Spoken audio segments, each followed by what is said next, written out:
Hi everyone, thanks for watching Lori Wired, and in this video we're going to be continuing our analysis of the BPFDoor Linux malware. In the previous video we found some code related to setting up a socket connection, as well as making some iptables commands. So in this video we're going to continue our analysis of that function and see if we can find anything else interesting related to setting up our socket connection. So let's open up our Ghidra and get right back to it. So what we had done previously is we'd fixed the formatting of this string right here, this iptables set string. And for anybody who's not aware, let me just pull up the documentation on iptables. It basically allows you to manipulate network traffic that's occurring. So this one is actually redirecting network traffic. Let me do iptables Linux. What was it? Redirect, I think. Yeah, redirect.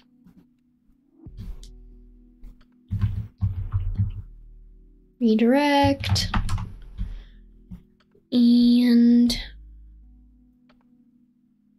let me just look at the Stack Overflow one. It looks like it's doing the same thing. So pre-routing.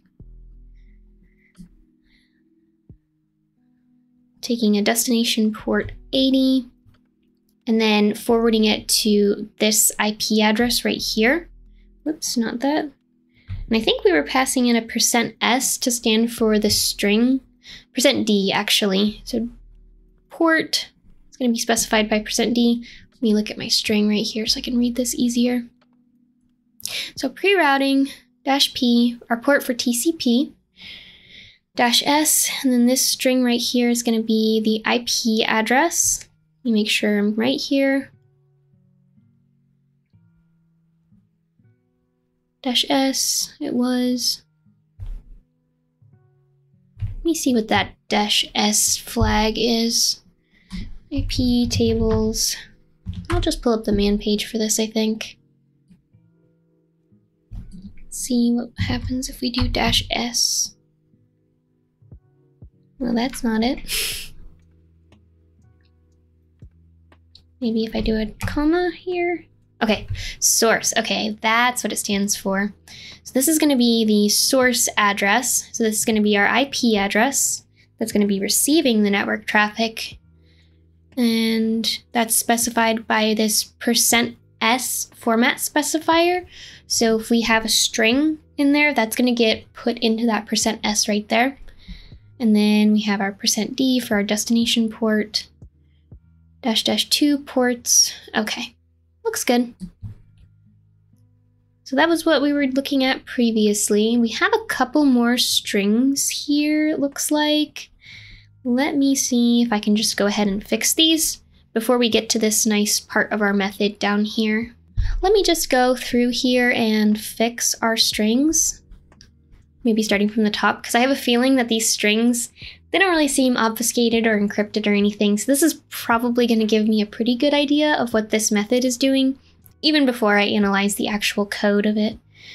So let me just copy this up until we find the null character, which is going to be 0.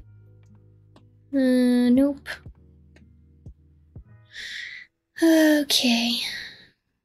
Okay, here's our null character. I'll copy this so we can get the length of our character array.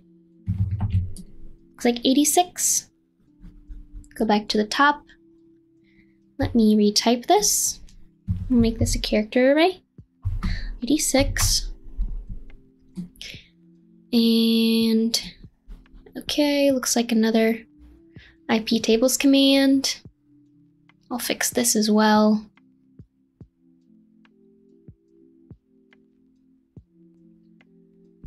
Okay, let's do our magic. This looks like the same command. Let me just see. Let's do a .star regular expression. And then get rid of these.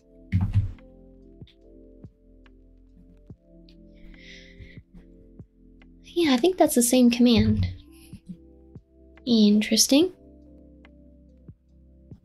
I'll copy that and I'll go back.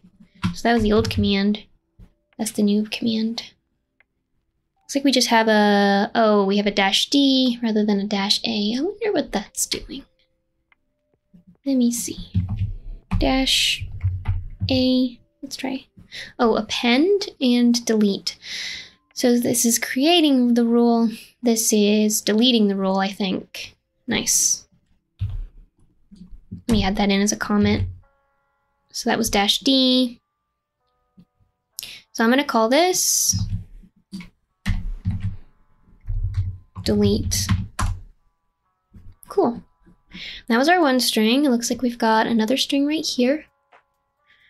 Maybe another iptables command. Yeah, it looks kind of short for that. Okay. 47. It's probably different then. No, I don't want to rename this yet. I don't know what it is. Retype. How long was it? I think it was 47. Okay. More iptables. So this is the iptables method. And let's just go ahead and name all these so I don't have to fix them later.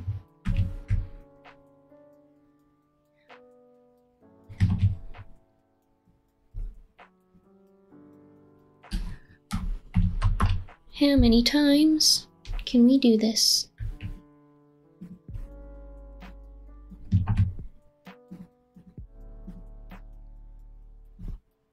Okay, we're setting accept. Let me just add that in as a comment again.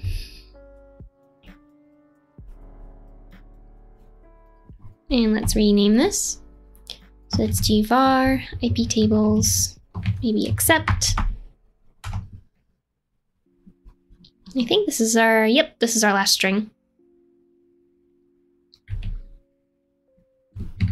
Copy that. Nope, didn't want that. 47.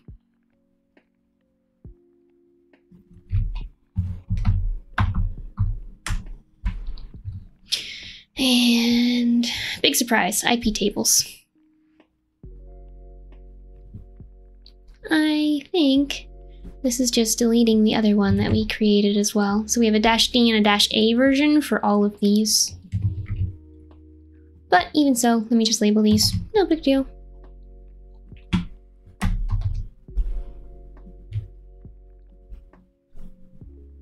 What did I do? Oh, it's not a regular expression. That might help.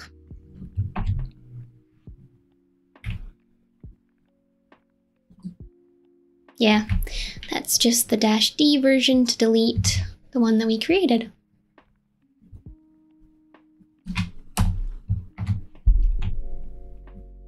Nice. Got all our strings labeled. Oh, let me rename this variable too. iptables accept. And we'll just call this iptables accept delete. Cool. And exactly what we thought. This is doing in a printf. So remember those %s strings that were inside of these iptable rules right here? So that is actually a format specifier. So when you're using this sn printf right here, this method call, this arg sock address is going to be put inside of the location of that %s right there. All right, let me see, we have a local. I think this is just our temporary. This is probably going to be our destination, but let me see if this was set anywhere. Nope, looks like nothing happened. Okay. So let me look up this sn printf just so I can make sure I've got the arguments right off the top of my head. Let's do our man page. And let's see, this looks good. Sn printf. Yep, this is going to be the string, this is going to be the size, and these are our format specifiers that are going to be put into our string. Okay. Let me see. Does it describe it? Printf. Write to the character string stir. Okay.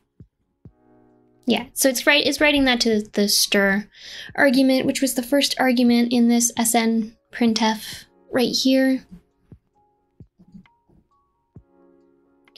All right, looks good. So this is going to be our destination.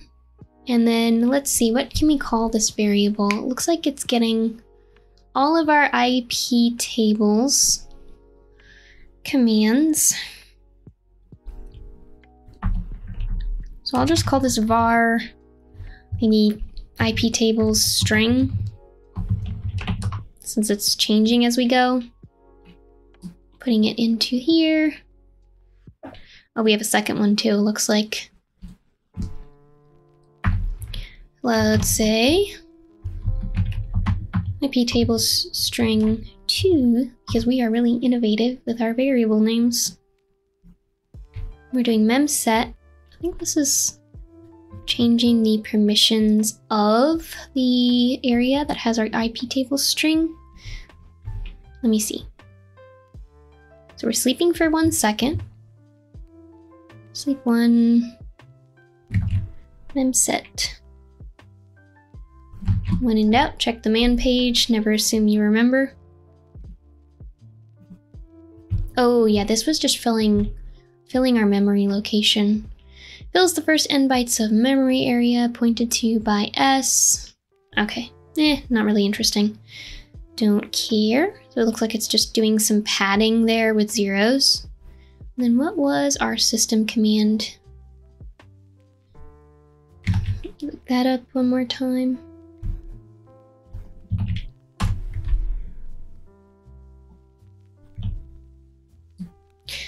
So it's just executing this command. System library uses a fork call to create a child process that executes the shell command specified in the command using execl. And then that's our command. Makes sense, because we're passing these IP tables strings right here, so it's just executing those commands. So it's setting those IP tables commands on the particular device that it's running on. Easy, looks good. We have our 2 IP tables, then sleeping to allow that process to finish. Then we're calling another function.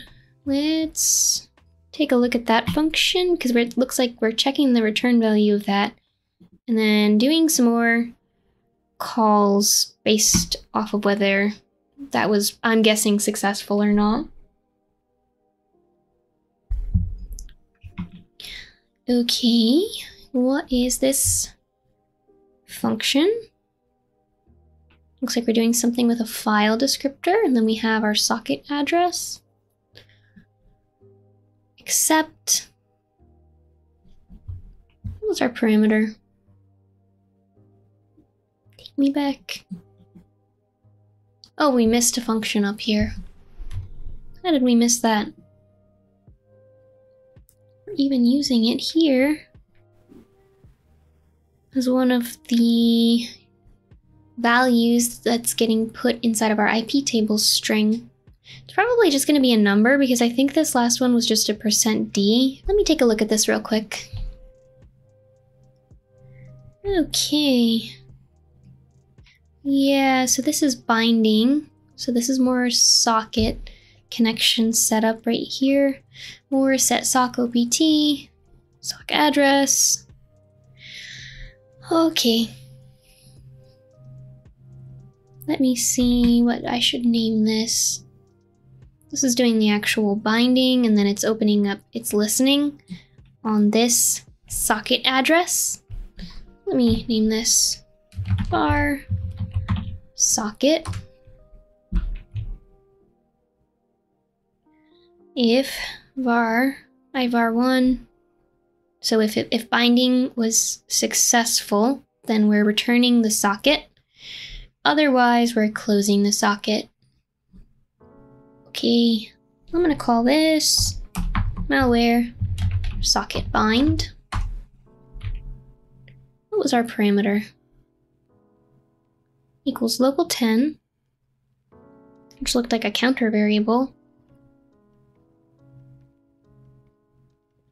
So it's going through and it's seeing how many times we connect or bind to this socket. Okay.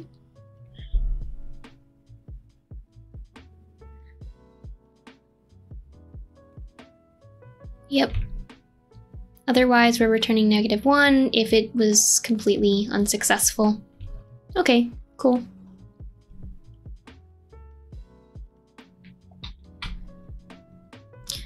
And then this was, let me see if I can figure out what this one was. It's gonna be the last part of our string. This is our last format specifier from our IP tables string. Continuing on, we have our system command, which is our running our IP tables command. And then sleeping one more time. Then we're running this function call. This was our socket bind return value. Var socket bind return. Running it through this function. So I'll name this arg socket bind return.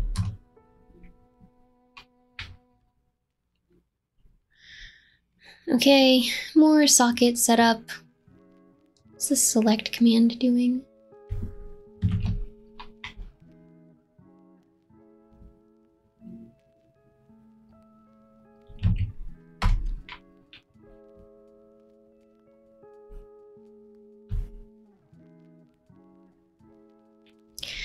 Okay, select. Yep, it's taking in a file descriptor like we said, so that FD string we saw, that's going to be our file descriptor. Okay. Looks good. I don't want to spend too much time on this going down the rabbit trail. This is all just setting up our socket connection, then doing our IP tables command. So let me see. Here's our file descriptor. Let me see what I can name this. I'm just going to call this more socket accept because I don't really care too much.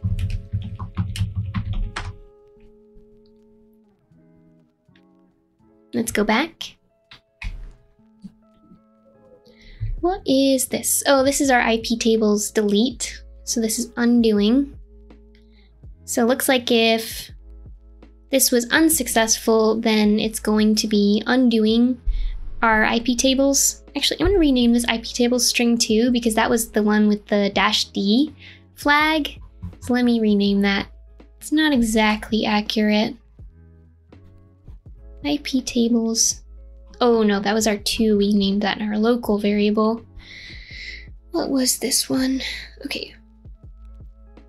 Yeah, this one was going to be IP tables.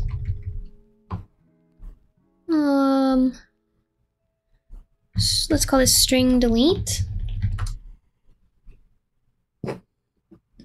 And this was our other IP tables delete command. So let's name this var IP tables delete. Oh, I already have one. Which one was this deleting? I think this was deleting.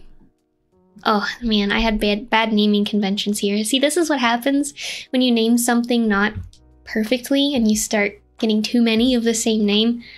Oh man, I'll just call it 2 because it doesn't really matter that much. I don't want to spend time on it. And then if looks like if that was unsuccessful, we're closing that. And we're removing our IP tables commands. So the ones that we set up here, where was it? In these system calls, we're actually going to be undoing if that was unsuccessful. Otherwise, if it was successful, we're running this function, which is doing what?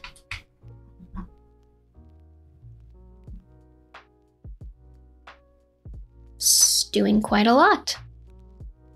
copying memory, killing a process, writing. Okay, that's interesting. I think I'm gonna take the time to, exec VE.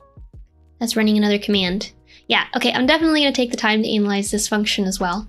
Let's just dive down the rabbit trail because this is all looking interesting and I wanna see if we can find more to this rather than just setting up our socket connection.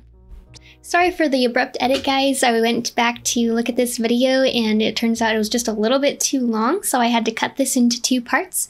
So we'll do the next part of analyzing this method in the next part of this video. So thanks so much for watching Lori Wired, everyone, and I'll catch you in the part 2 of this.